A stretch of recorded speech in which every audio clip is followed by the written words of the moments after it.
Si Julia Barreto ang naging import ng Red Team sa Itbulaga Olympics ng Dabarkads noong time show nitong Sabado. Absent kasi si Maine Mendoza at si Julia ang pumalit dito bilang member ng Red Team. Kasama nina Jose Manalo, Raisa May Dizon, Karen Istrop at 2 member ng Singing Queens. Nakalaban nila ang Yellow Team ni Wally Bayola, Miles Ocampo, Paulo Ballesteros at iba pang Singing Queens. Kinaaliwan ng studio audience Team Bahay at Team Online ang pakikipagbardagulan ng girlfriend ni Gerald Anderson sa Dabarkads host. Komento nga ng netizen, bagay na bagay raw kay Julia sa AB at may report agad ito sa host.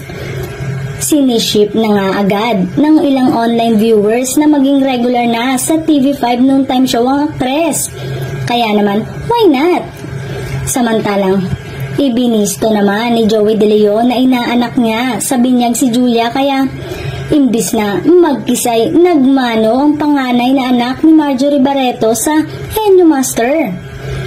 Nagbiro tuloy si Julia na isang regalo pa lang daw ang natatanggap niya sa kanyang ninong Joey, sabay tawa.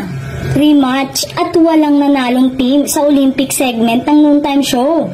Abangan natin next week kung babalik na si Maine o si Julia pa rin ang maglalaro.